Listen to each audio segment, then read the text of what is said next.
Today, we embark on a journey through a continent that is not only the cradle of humankind, but also the stage for empires whose legacies continue to resonate across the globe. In this exploration, we travel from the southern tip at the Cape, through the vast deserts and ancient river valleys, all the way to the storied banks of the Nile in Cairo. This is a story of dynamic societies, remarkable trade routes, and the indomitable human spirit. Africa's narrative begins with the very origins of humanity. In the eastern Rift Valley, where fossils of Australopithecus and early Homo species have been uncovered, ancient footprints and relics remind us that this continent is the cradle of humankind. As we traverse from the Cape of Good Hope in the south to the storied river valleys in the north, we witness a tapestry of landscapes that provided both sustenance and challenge to early societies.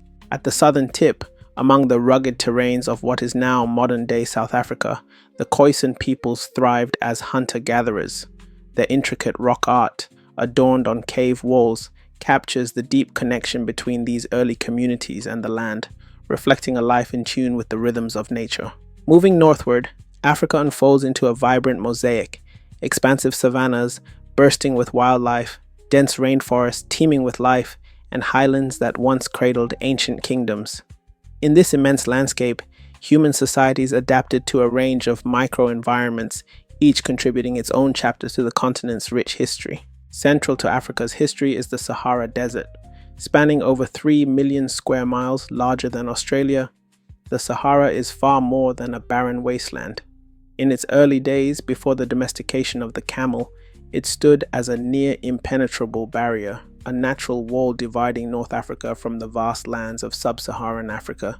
Yet, paradoxically, the Sahara would later transform into a vibrant highway of commerce and culture. With the introduction of the camel around the 1st century AD, a revolution spurred by interactions with Persian and Arab traders, this harsh desert metamorphosed into a vital corridor of exchange. Camel caravans began to traverse its shifting sands, linking Mediterranean economies with the riches of sub-Saharan Africa. Gold, salt, ivory, and other precious commodities flowed along these ancient routes, weaving together diverse cultures in a network that rivaled the famed Silk Road of Eurasia. Thus, the Sahara emerged as both a barrier and a bridge, a force that isolated some communities while connecting others in a vibrant exchange of goods, ideas, and power. At the northeastern edge of the Sahara, the fertile banks of the Nile gave rise to one of history's most enduring civilizations, ancient Egypt. For over 3,000 years, the Nile's life-giving waters nurtured a society renowned for its monumental pyramids, intricate hieroglyphs, and legendary pharaohs. Egyptian civilization not only flourished along the Nile, but also interacted with distant lands, trading with Mesopotamia, exchanging ideas with the Aegean world, and confronting rival groups such as the Hyksos, who invaded with chariots and bronze weaponry around 1650 BCE. Just south of Egypt, the Kingdom of Nubia thrived along the cataracts of the Nile. Nubian rulers, whose influence even reached Egypt during the 25th dynasty, crafted a cultural synthesis that merged indigenous traditions with those of their powerful northern neighbor. This exchange underscores the intricate dynamics of Africa's internal interactions, a melding of traditions that enriched the region's collective heritage. But even before these great civilizations emerged, the Sahara itself was not always an arid desert. Around 10,000 years ago, during a period known as the Neolithic subpluvial, the Sahara was a lush green expanse, a landscape of flowing rivers, expansive lakes, and verdant grasslands, where hippos and crocodiles roamed freely. Archaeological treasures, such as the ancient rock art at Tassili Najer in Algeria, capture scenes of cattle herding, fishing, and communal celebrations, painting a picture of a green Sahara that connected North and Sub-Saharan Africa in ways we are only beginning to understand. However, around 3000 BCE, climatic shifts driven by changes in the Earth's orbit transformed this verdant landscape into the arid desert we know today. As the Sahara dried up, populations were forced to migrate, some moving toward the fertile banks of the Nile, where they contributed to the rise of Egyptian civilization, others heading south into the Sahel, laying the foundations for future empires. This adaptive migration, much like the movements of nomadic groups in the Eurasian steppe, set the stage for a history defined by resilience and innovation. Deep in North Africa, the Berber peoples emerged as the true masters of the desert.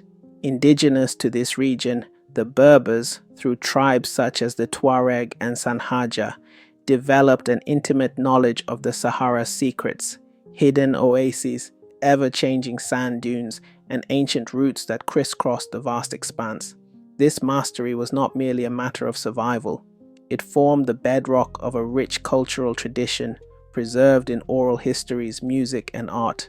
With the advent of the camel, Berber communities found themselves at the center of a flourishing trans-Saharan trade network. Caravans laden with gold, salt, textiles, beads, and even Islamic religious objects began to traverse these ancient routes.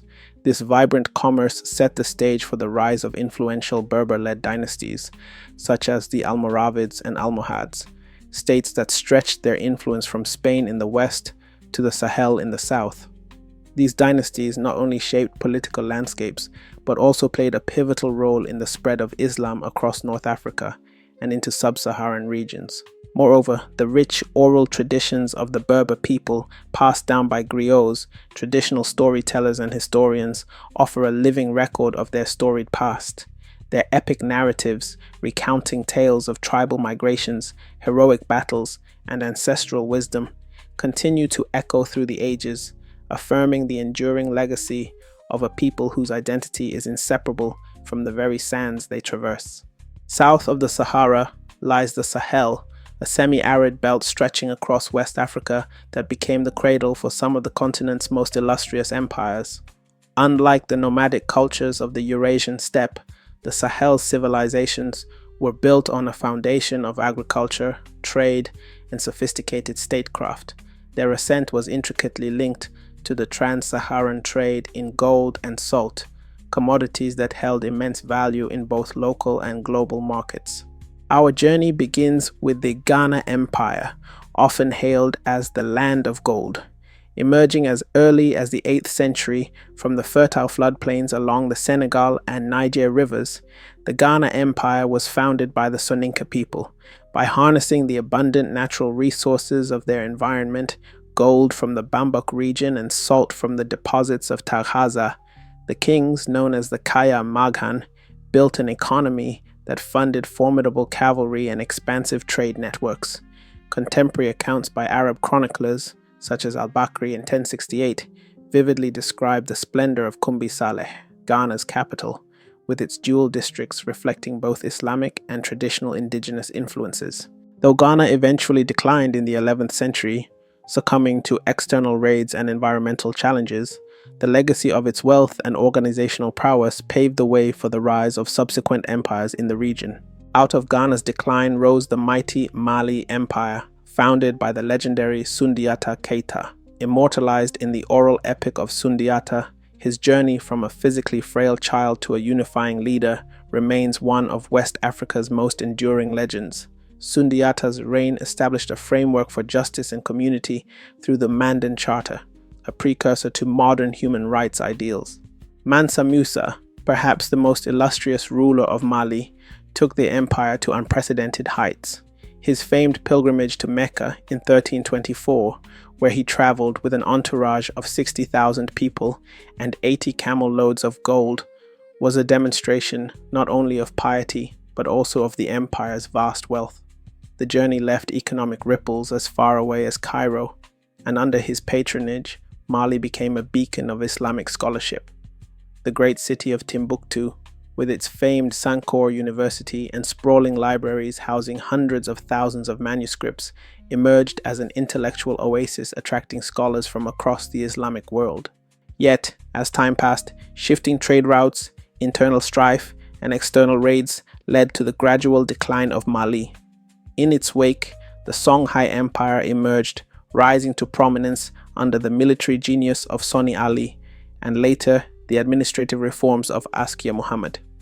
Under Askia's reign, Songhai not only standardized trade and law, but also nurtured an environment where Islamic scholarship flourished, ensuring that the legacy of the Sahel's golden age would endure, even as its political power waned following the Battle of Tondibi in 1591.